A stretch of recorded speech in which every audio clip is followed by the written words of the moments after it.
nós vamos pensar sobre Romanos capítulo 8, primeira parte. Na verdade, nós vamos do versículo 1 até o versículo 17. E vamos pensar em refletir sobre equilíbrio mental só com vida espiritual. Então, não sei como é que você está, você tomou remédio forte hoje de manhã, né? Alguém podia pensar equilíbrio mental só com um gardenal, né? Mas não sei se é o caso. A gente vai refletir sobre o assunto, né?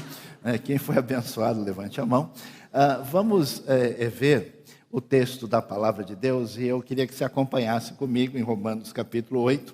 A Bíblia diz o seguinte: portanto, agora já não há condenação para os que estão em Cristo Jesus. Por quê?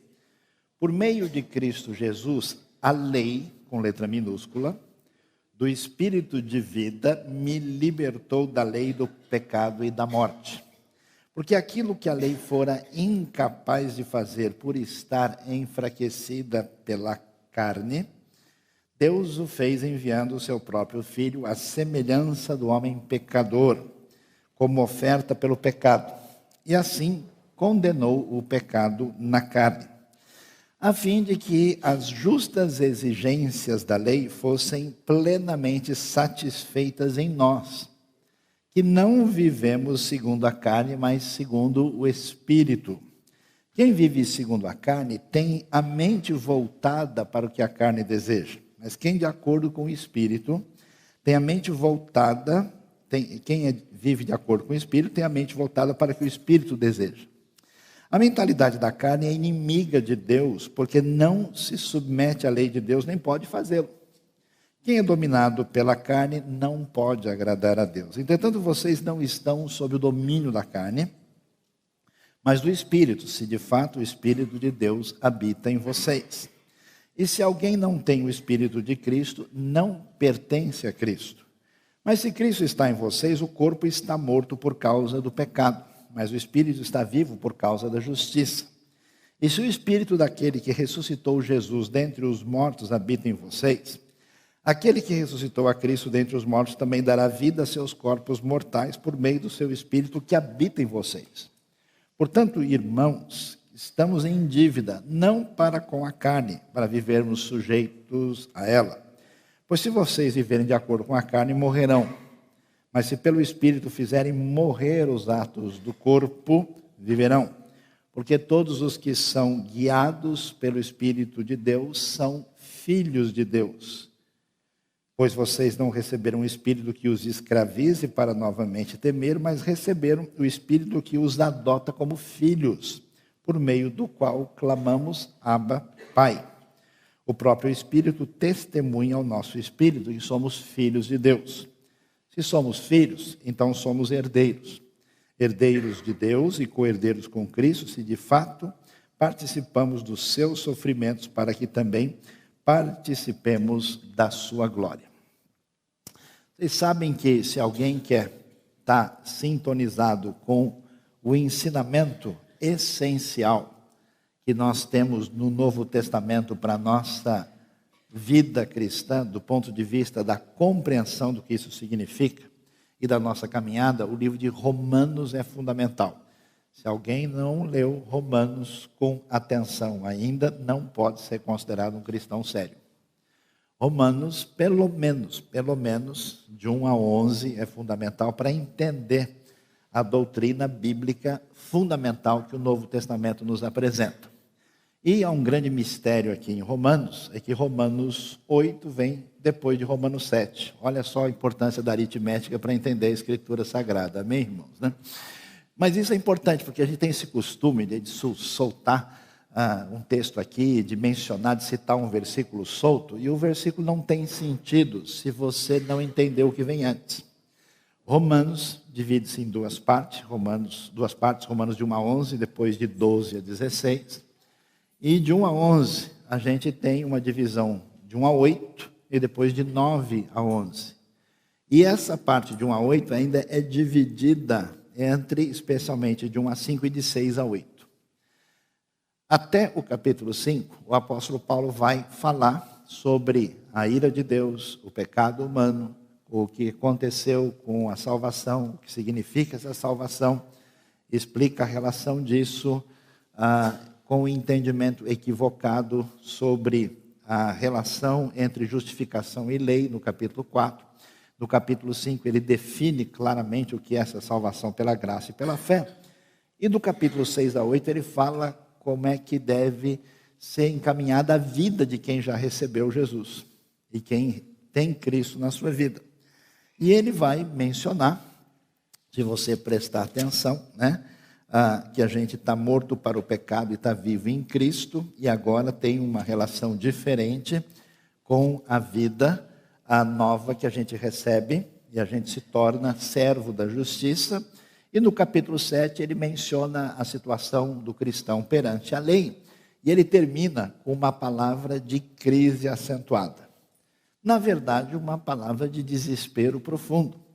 Ele vai dizer, por exemplo, no versículo 24, antes de começar o capítulo 8, miserável homem que sou, quem me libertará do corpo sujeito a esta morte? Aí ele responde, graças a Deus por Jesus Cristo nosso Senhor, de modo que com a mente eu próprio sou escravo da lei de Deus, mas com a carne da lei do pecado. Que coisa mais estranha é essa? Quando alguém recebe o Evangelho, e o Evangelho é a mensagem da graça e do perdão de Deus, que nos diz que nós não temos nada a oferecer para Deus, somos perdoados pelo seu amor incondicional, comprovado pela morte de Cristo Jesus em nosso lugar, que pagou o nosso pecado, e nós recebemos isso na nossa vida, e isso deve produzir uma transformação espiritual. Só que essa transformação espiritual não transforma você em boa gente no dia seguinte. Porque, não sei, já te falaram, você é muito mais complicado do que você imagina. Portanto, Paulo vai revelar para a gente que quando alguém é sincero e joga o jogo da verdade, a primeira coisa que a luz de Deus na vida dessa pessoa vai demonstrar, vai mostrar para ele, é um monte de complicação séria que ele tinha guardado no quarto dos fundos, na despensa, no último armário da cozinha, naquela gaveta de baixo. Amém, irmãos? Todos foram abençoados nessa manhã.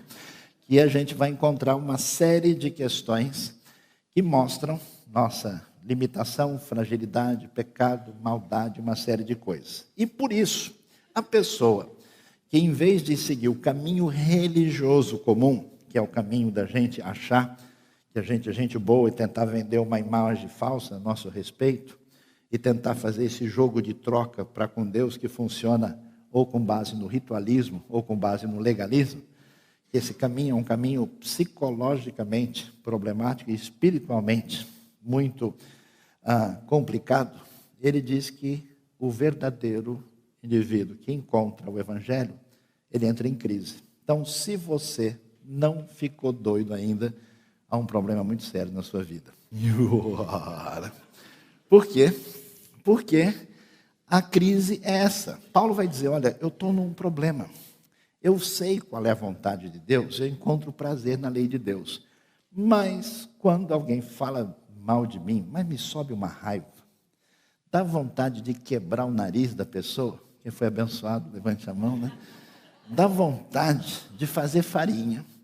Quando alguém tenta me passar para trás, me enganar, mentir nas minhas costas, eu fico maluco, Eu até tento dar uma pedalada, mas de vez em quando, assim, a azeitona chilena engasga e não desce na garganta. A coisa é difícil. E diante desse cenário, ele diz o seguinte, olha, eu percebo que tem uma batalha, uma guerra dentro de mim, tem uma crise, uma luta muito grande. E aí ele diz, olha, eu estou numa situação difícil. Eu não sei mais como agir, porque eu tenho essas duas leis. Lei aqui é com letra minúscula, ou seja, é um princípio em operação. Quando a Bíblia usa em versões bem pensadas, lei com letra maiúscula, se refere à Torá, as leis que estão escritas, que a gente tem acesso. E quando é lei letra minúscula, muitas vezes se refere a um princípio em operação ou uma outra lei que está vigente que não se refere à Torá ou ao Pentateuco. Então ele diz, tem uma lei atuando dentro de mim que me faz desejar a vontade de Deus, mas tem uma inclinação que está em conflito. Aí ele dá um grito, né? Porque doido que não grita não é doido de verdade, né? É um doido falso, né? Ele diz: miserável homem que sou, que horror o sofrimento que eu tenho por causa de quem eu descubro que eu sou. Quem pode me libertar dessa situação que ele fala do corpo desta morte? Ou seja, do corpo, porque nós estamos com a nossa vida prejudicada pela presença de mal, do pecado no mundo e em nós. E esse corpo desta morte, né, essa expressão corpo desta morte, a gramática grega chama isso de genitivo. Posso ouvir um amém para todos agora, né? E isso é interpretado como um corpo que está sujeito a esta morte. Um corpo que sofre o impacto da realidade da morte. E aí ele dá uma resposta mais estranha ainda. Ele diz: olha, beleza, descobri. Amém. Graças a Deus por Jesus Cristo, nosso Senhor. E ele afirma de modo que com a mente eu sou escravo da lei de Deus. Ou seja, Deus atuou no meu interior, a bênção de Deus, da graça do Evangelho atingiu a minha vida e a minha mente até tem umas ideias corretas e no lugar certo. E graças a Deus, que esse princípio está em operação, eu estou tranquilo. E graças a Deus que, enquanto isso, com a carne eu sou escravo da lei do pecado. Uau, que história estranha é essa? Que graças a Deus mais esquisito é esse? Ele diz: graças a Deus, porque eu sei que Deus tem o controle dessa situação, Ele providenciou a bênção em Cristo, mas a luta continua. Enquanto não chegar a ressurreição, enquanto a redenção não for completa, eu não mereço confiança.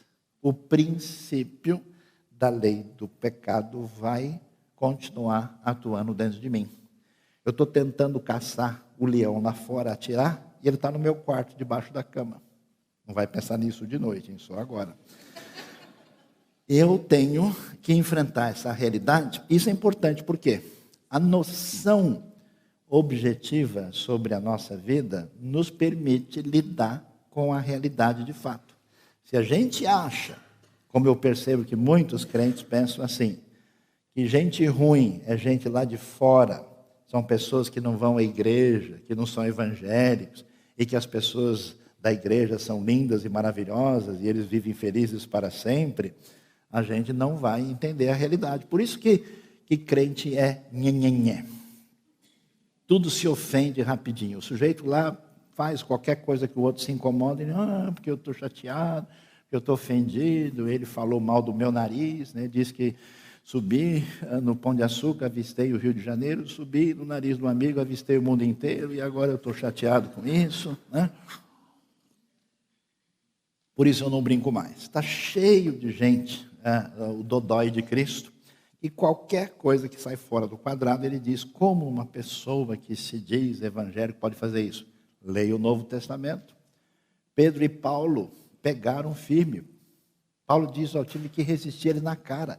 Ou seja, nós temos uma grande batalha. E a pergunta é: para onde que a gente vai nessa grande batalha? Com a direção do Espírito, na mente, no interior, no coração. Coração e mente estão integrados no pensamento bíblico. E diante da realidade que a luta continua, e isso não é slogan político, é slogan de Romanos capítulo 7. Quando a gente quer saber a resposta, ela está no capítulo 8. Por isso que o capítulo 8 foi escrito. E aí, diante dessa crise do cenário, Paulo vai dar umas respostas interessantes para a gente. Ele começa a dizer coisas que a princípio não parecem tão significativas. E ele diz o que? Portanto, mostrando a sequência em relação ao que foi falado no final do 7. Ele diz: agora, vocês devem saber que já não há condenação para os que estão em Cristo Jesus. Como é que a gente organiza a nossa vida? Preste atenção. Você é refém das suas ideias, do pensamento que está na sua cabeça. na direção que você dá na sua vida, pela maneira que você entende a realidade. Se você enche a sua cabeça de lixo, se você se torna refém dos seus maus pensamentos, se você acredita nas bobagens ideológicas multiplicadas por aí, e não alimenta a sua mente com as ideias de Deus, você vai ter problema, mais do que você precisa. Os que você já tem já são suficientes, não aumente. Portanto, a maneira de lidar com isso é a consciência correta. Por isso que ninguém vai a lugar nenhum se não estudar a palavra de Deus, se não aprender a Bíblia, se trocar as ideias da Escritura por ideias de outras pessoas. Não vale a pena fazer isso.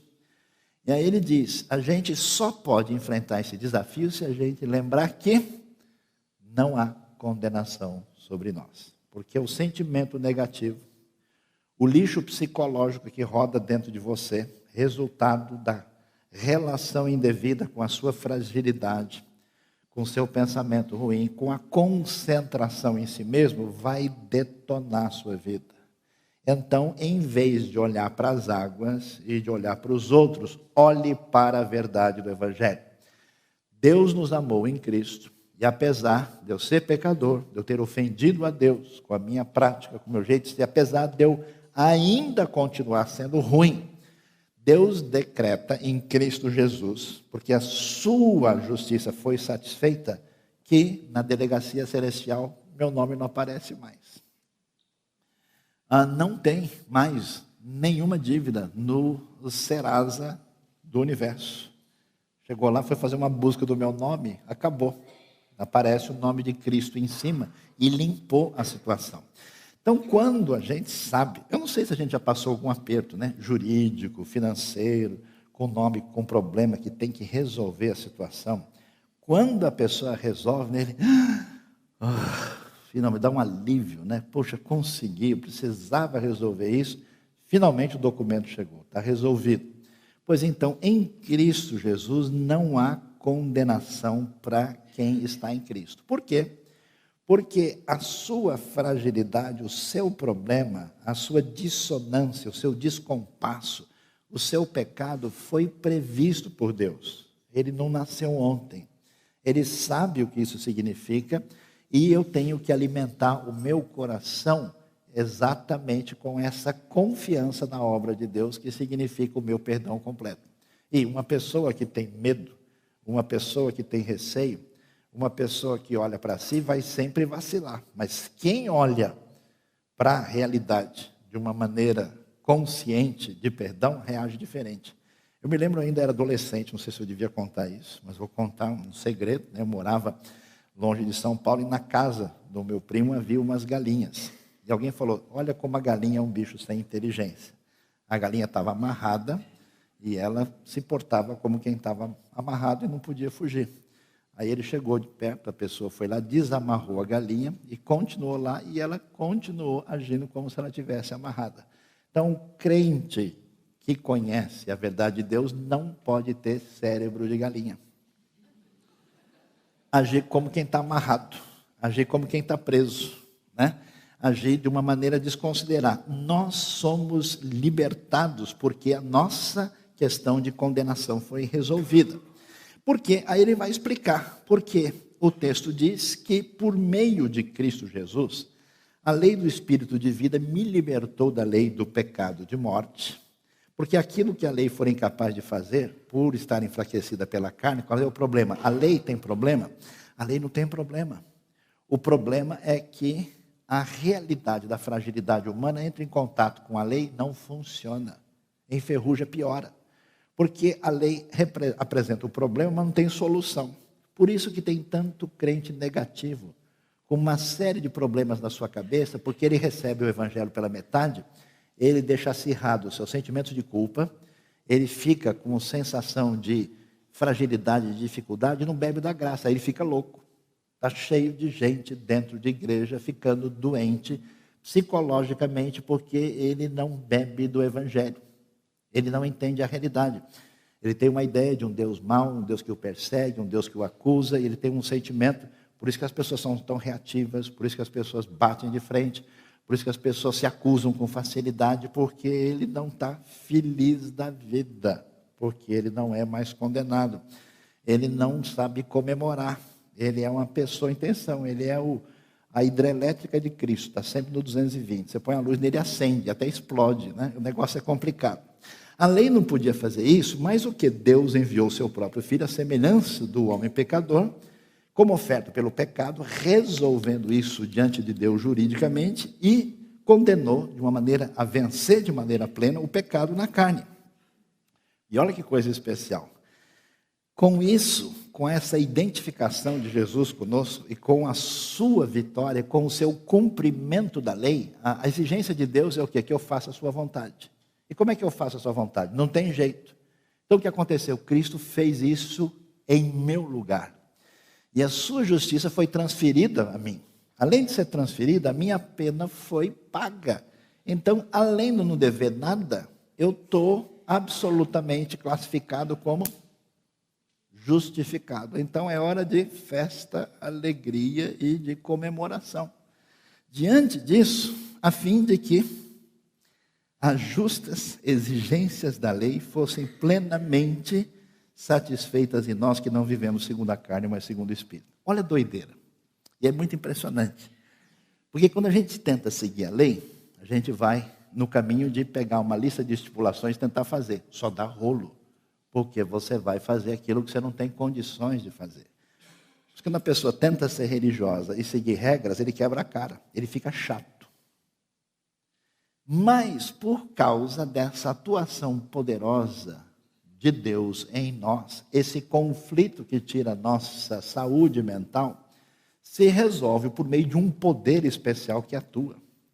E esse poder é tão impressionante que permite que a gente, tantas vezes, pratique a vontade de Deus, milagrosamente. Por isso que é interessante que as pessoas que seguem a lei sempre tentam um jeito de driblar e fazer a coisa de uma maneira em que eles se sintam justificados e que eles cumpriram o que eles precisavam. Quando a pessoa entende a libertação que existe, porque não há condenação, e se apropria do segundo elemento que Paulo menciona, que é o Espírito que age em nós, pelo Espírito ele cumpre aquilo que é a vontade de Deus. Por isso que é interessante, tantas pessoas na história da fé, atingidas poderosas pelo Espírito de Deus, fizeram coisas que ninguém jamais faria pela lei. É gente que se vendeu como escravo para poder servir a Cristo nos lugares mais impressionantes possíveis. Gente que fez coisas, que agiu com altruísmo, com bondade muito superior à exigência da lei. Esse é o poder que a Bíblia diz que é o poder do Espírito de Deus. Por isso, ele vai dizer que a segunda coisa importante para a gente entender nesse conflito é que a gente precisa viver uma vida que Paulo chama de segundo o Espírito. Na dependência do Espírito, na busca de Deus. E o que é viver segundo o Espírito? A gente nem sabe direito.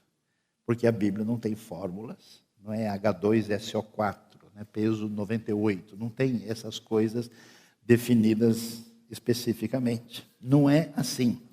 Ele vai dizer que tem gente que vive segundo a carne é a natureza pecaminosa humana, que tem a mente voltada para o que a carne deseja, mas quem vive de acordo com o Espírito tem a mente voltada para o que o Espírito deseja. A mentalidade da carne é morte, do Espírito é vida e paz, da carne é inimiga de Deus, ela não se submete à lei de Deus, e quem é dominado pela carne não pode agradar a Deus. Mas vocês, que estão seguindo com Cristo, não estão debaixo do domínio da carne, mas do Espírito, se é que o Espírito de Deus habita em vocês. E se alguém não tem o Espírito de Cristo, ele não pertence a Cristo. Ou seja, o que o texto quer dizer? Pessoal, o Espírito foi disponibilizado. Ele é dado a vocês pela graça. Gálatas fala isso. Escuta, vocês agora que começaram pelo Espírito de Deus, vocês receberam a fé como? Pela prática do legalismo ou foi pelo Espírito? O Espírito foi dado a nós. E o Espírito é um mistério. O Espírito age na nossa vida, no nosso coração. A gente deve quebrar essa resistência. Você se sente indigno às vezes, você se sente fraco, você se sente pecador e você indevidamente evita comunhão verdadeira com Deus. Meu querido, Deus ama você. Deus está atrás de você. Deus age com seu espírito.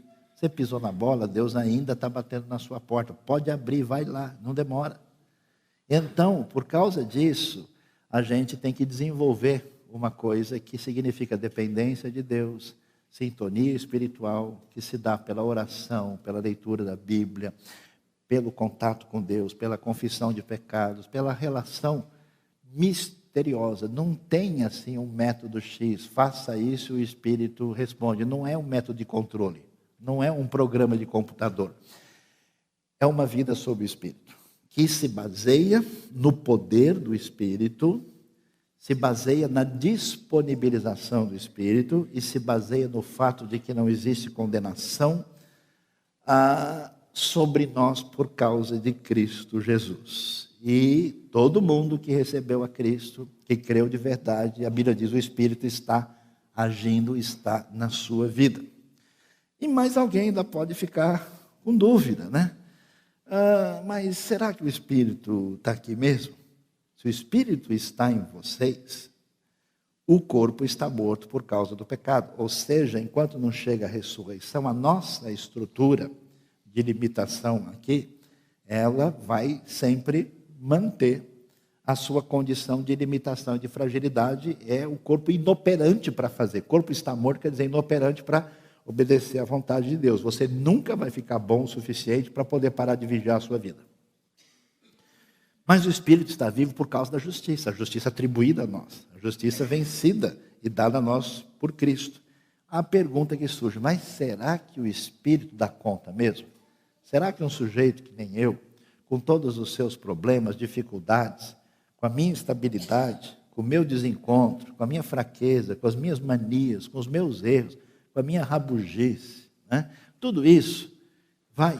Aí Paulo responde, olha, quer a ficha do Espírito?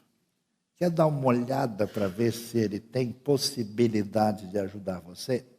E ele diz, olha, se o Espírito daquele que ressuscitou Jesus dentre os mortos, simples assim. Esse Espírito disponibilizado é o Espírito que agiu na ressurreição, que fez a obra mais poderosa de toda a história, tirando Jesus da sepultura.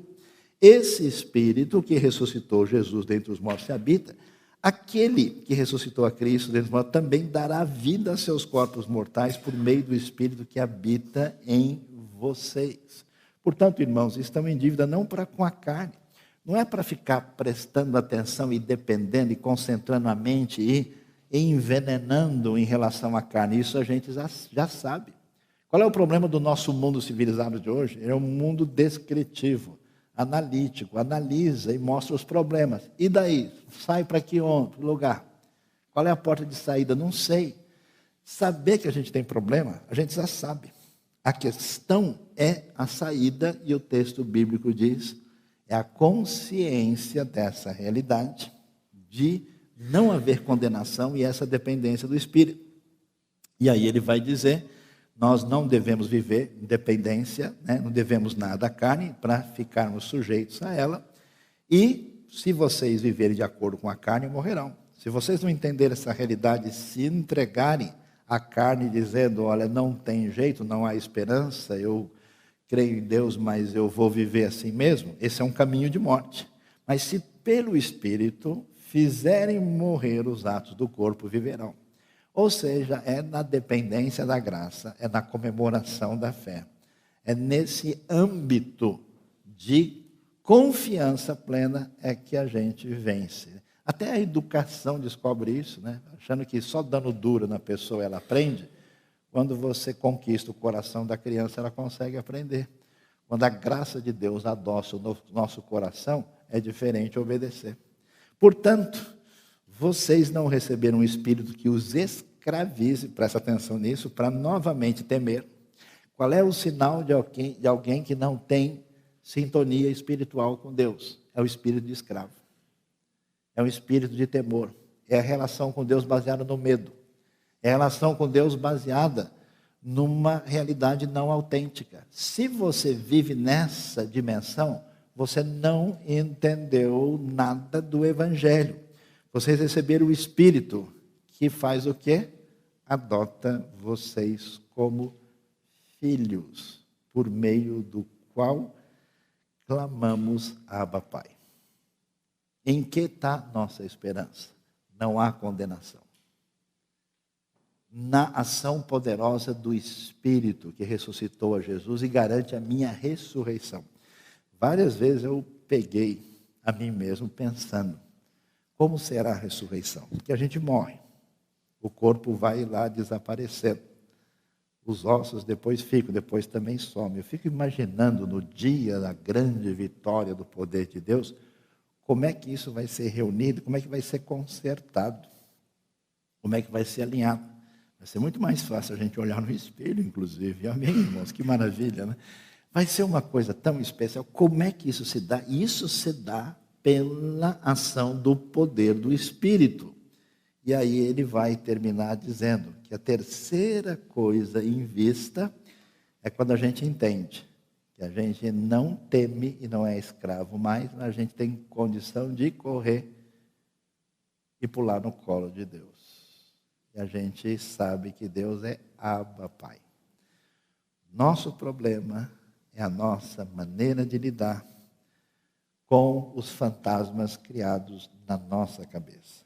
Esses fantasmas representam uma autoimagem destruída pela sensação negativa que a gente constrói por toda essa personalidade reativa que não entende o que significa aquilo que Cristo Jesus fez por nós. Muita gente entende que Deus é poderoso. Muita gente entende que Deus é grande, que Ele é o Criador, que Ele é o Senhor do universo. Mas nada realmente significa mais do que entender que Deus é meu Pai. É o Deus que me recebe, que me aceita. E existe aí toda uma discussão sobre o significado, mas de modo geral, essa palavra Abba, ela tem no mínimo uma ideia de pai, num sentido de proximidade maior. Esse Espírito os adota como filhos por meio do qual clamamos Abba, Pai. Posso perguntar uma coisa para vocês? Qual foi a última vez que você chamou Deus de Pai sentindo? A gente chama, né? Pai nosso, obrigado. Ó Pai.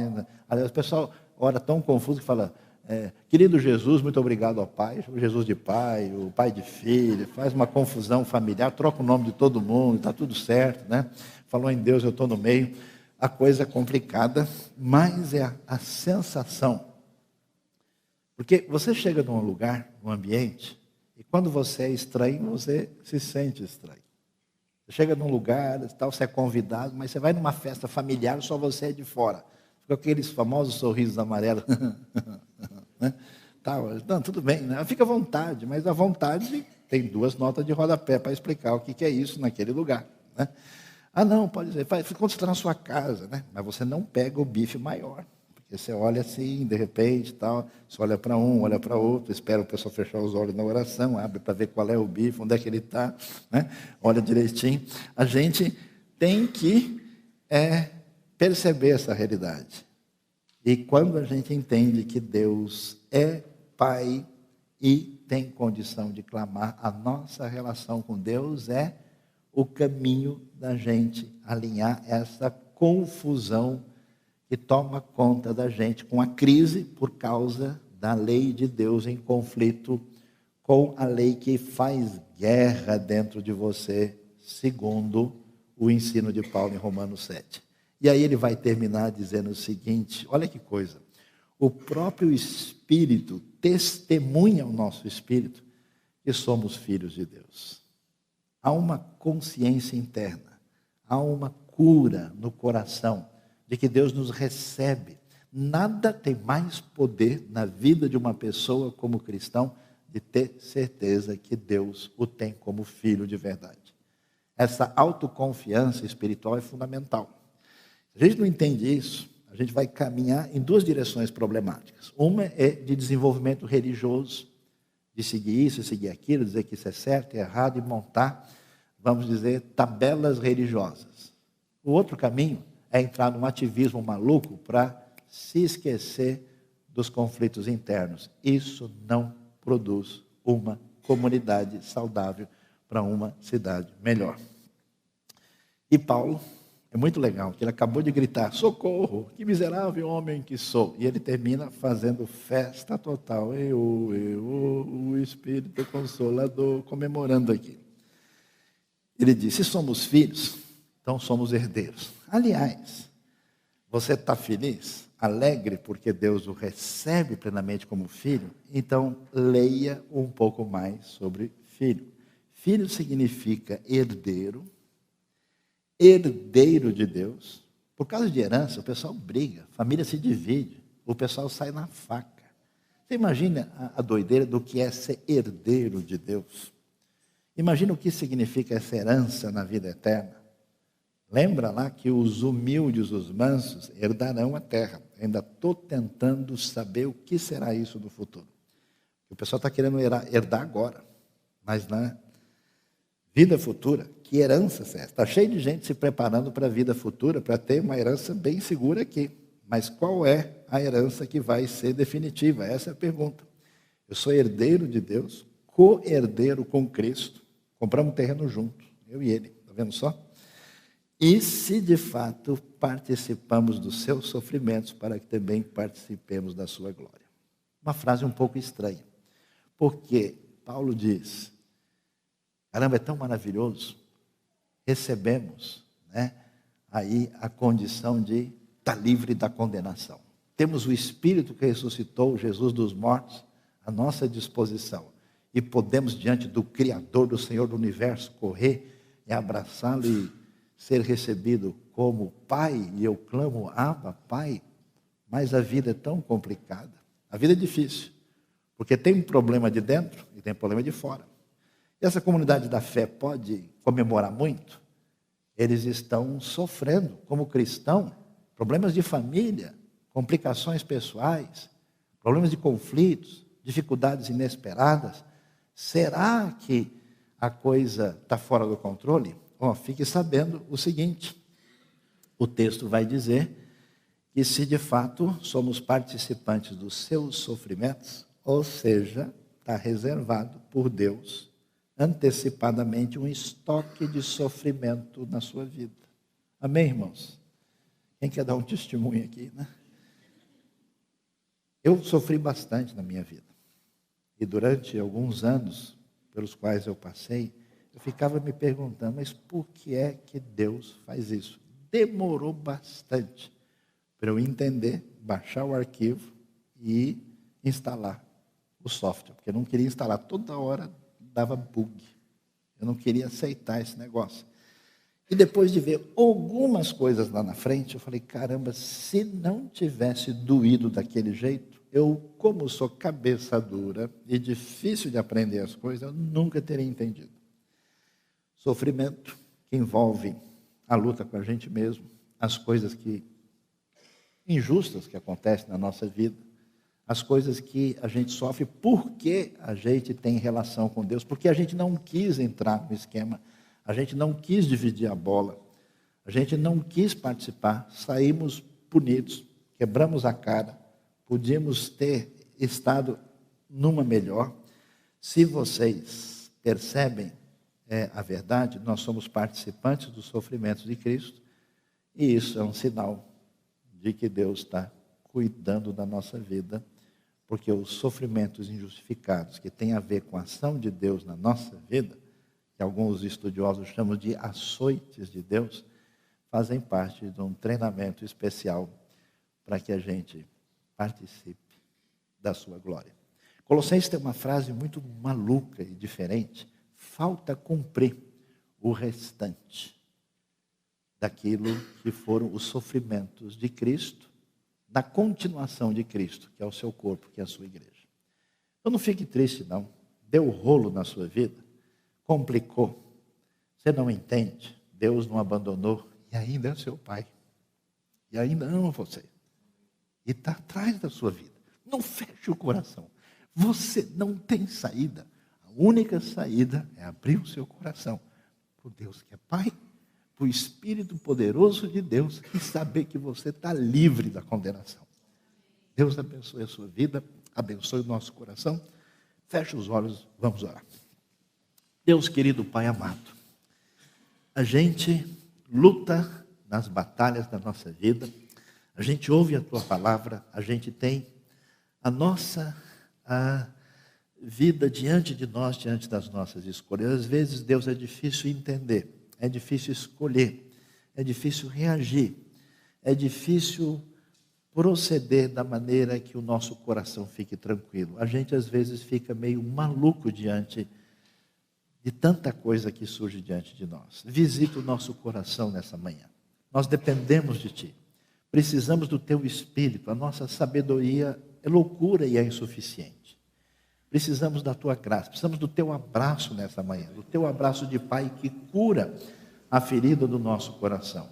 Precisamos, ó Deus, receber do Teu Espírito aquela tranquilidade que estamos livres da condenação e que o Senhor conhece a nossa batalha interna e externa.